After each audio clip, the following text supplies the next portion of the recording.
I didn't ruin my life. That's what makes this hard to explain. Nothing exploded. Nothing collapsed.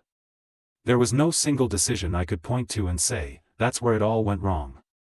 If you looked at my life from the outside, you'd probably say I did everything right. I was responsible. Careful. Reasonable. And one day, quietly, I realized I had traded my entire life for those 3 words. The thought came to me while I was doing something ordinary. Paying bills. Checking off tasks. Handling things that needed to be handled. I remember staring at a screen full of numbers and deadlines and thinking, is this really what I was protecting all these years? That question landed harder than it should have. Because the answer wasn't obvious joy. Or pride. Or even relief. It was emptiness. I had spent so long being responsible that I forgot what it felt like to want something without immediately asking whether it was practical, affordable, or sensible. Responsibility had become my identity. I used to believe that if I did everything the right way, life would eventually reward me with a moment of clarity, a sense that it was all worth it. That moment never came. Instead, the days blended together, each one efficient, manageable, and strangely forgettable. I wasn't unhappy. I was uninvolved. I noticed how often I said things like, maybe later, or, it's not the right time, or, I'll think about it. Those phrases sounded temporary, but they were permanent in practice. Later kept moving. The right time never arrived. Thinking about it replaced doing. I told myself I was postponing things for good reasons. Stability. Security. Other people's expectations. Future plans. But deep down, I knew the truth was simpler and harder to admit. I was afraid of choosing something that couldn't be justified. Afraid of wanting something that didn't come with guarantees. So I chose what could be defended instead of what could be felt. Years passed that way. Not dramatically. Politely. I became very good at managing life. Solving problems.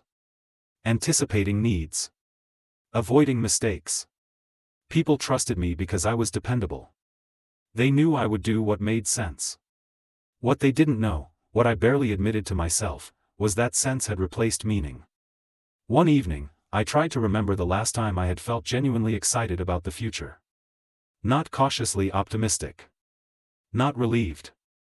Excited. I couldn't remember. That scared me more than failure ever had. Because failure at least implies trying.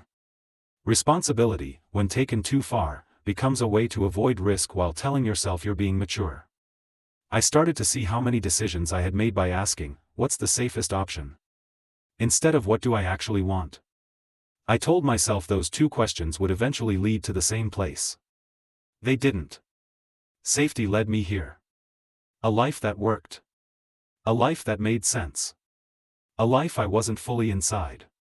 I realized how often I had sacrificed my own desires before they even became desires. I didn't give myself the chance to want deeply, because wanting deeply might demand action. And action might disrupt everything I had carefully built. So I stayed responsible. I stayed stable. I stayed stuck. The moment of clarity didn't feel empowering. It felt like mourning. Mourning the years I had spent being careful with time as if it were unlimited. Mourning the version of myself who thought responsibility was a phase instead of a destination. I wasn't angry at anyone. I was angry at the quiet deal I had made with myself. If I take care of everything, maybe life will take care of meaning. It doesn't. Meaning requires participation. And somewhere along the way, I had stopped showing up for my own life, not out of laziness, but out of discipline. That's the irony. I had been strong enough to endure a life I never chose. And that realization was the beginning of something painful, because once you see it, you can't unsee it. After that realization, responsibility stopped feeling noble. It started feeling heavy. I couldn't unsee how often I had used it as a shield. A way to avoid choices that scared me. A way to stay busy enough not to ask uncomfortable questions. Responsibility had given me structure, but it had also given me permission to postpone myself indefinitely. I began to look back at my life through a different lens. Not what did I do wrong? But what did I avoid? The list was longer than I expected. I avoided decisions that didn't come with approval. I avoided paths that couldn't be explained quickly. I avoided wanting things that might force me to disappoint someone, including the version of myself that took pride in being sensible. Every time I felt a pull towards something uncertain, I redirected that energy into something useful. Productive. Safe. I told myself I would come back to it later, when things were calmer. Things were never calmer. They were just quieter. I noticed how often I had confused obligation with purpose. Just because something needed to be done didn't mean it mattered to me. Just because I could handle something didn't mean I should carry it forever. But I carried it anyway. Because letting go would have required admitting that I had stayed too long. The internal breakdown didn't look like chaos. It looked like exhaustion. A deep, persistent tiredness that sleep didn't fix. A sense that no matter how much I rested, something inside me was still overworked. I was tired of maintaining a life that ran smoothly while I slowly disappeared inside it. I realized how rarely I made decisions that felt alive. Most of my choices were defensive, designed to prevent loss rather than create meaning. I was protecting a life I didn't actively enjoy. That contradiction finally became unbearable. The moral dilemma arrived without mercy. Do you continue being responsible because people depend on you, because the system works, because dismantling it would cause pain? Or do you risk being seen as reckless, ungrateful, or selfish by admitting that responsibility has cost you something you can't get back? I stayed stuck in that question for a long time. Responsibility gave me identity. It gave me worth. It gave me a reason to be needed. Letting go of it felt like stepping into nothing. I told myself that wanting more at this stage was childish. That adulthood was about acceptance, not desire. That dreams were luxuries for people who hadn't yet learned how hard life really was. But deep down, I knew that was a lie I had learned to survive. I wasn't avoiding dreams because they were unrealistic. I was avoiding them because they demanded courage I hadn't practiced. I started to feel grief then. Real grief. Not for specific events, but for entire chapters of my life that had passed without me ever fully inhabiting them. Years spent preparing instead of living. Waiting instead of choosing. The scariest part was realizing how easily this could continue. Nothing was forcing change. My life was stable enough to last decades exactly as it was. That terrified me. Because it meant responsibility wasn't just something I carried. It was something that could bury me. I imagined myself years later, still competent, still reliable, still doing what needed to be done, and suddenly understanding that I had mistaken survival for success. That image hurt more than any risk ever had. I understood then that responsibility is only virtuous when it supports a life you actually want. When it becomes a substitute for desire, it turns into a cage. I wasn't sure yet what I would do. I didn't have a plan. All I knew was this: continuing to be responsible in the same way would cost me the rest of my life. And once that truth became clear, responsibility stopped feeling like a virtue. It started feeling like a choice I was afraid to stop making. The moment responsibility stopped being an excuse didn't come with relief. It came with fear. Because once I admitted that I was hiding behind it, I lost the last place where I could pretend I didn't have a choice. Responsibility had allowed me to say, I can't. Now all that was left was the harder truth, I won't. And that was mine to own. I didn't quit my life. I didn't burn anything down. I didn't run toward some dramatic reinvention. That idea itself was another fantasy, a way to delay change until it looked impressive enough to justify the risk.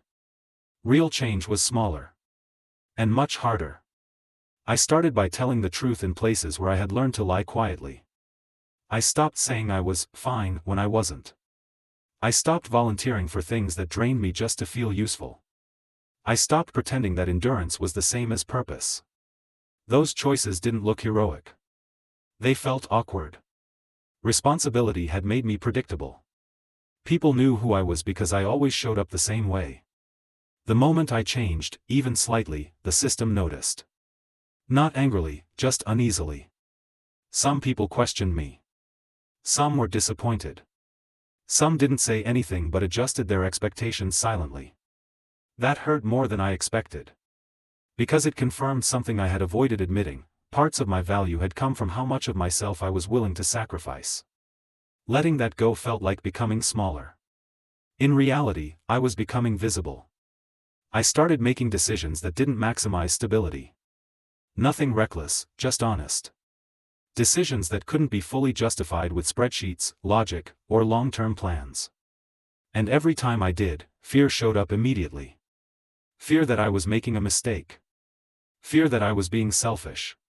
Fear that I would regret this even more than I regretted staying. Sometimes I almost went back. Responsibility was always waiting for me. It promised safety. It promised approval. It promised that I could stop questioning everything and return to being competent instead of conflicted. But now I knew the cost. I had paid it already. I felt regret more sharply once I started living differently. Not less.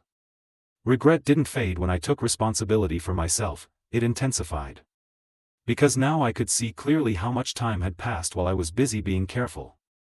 There were nights when that regret felt unbearable. I thought about the paths that were no longer available. The energy I had when I was younger. The courage I might have had if I hadn't trained myself to suppress it. I mourned the life I could never live.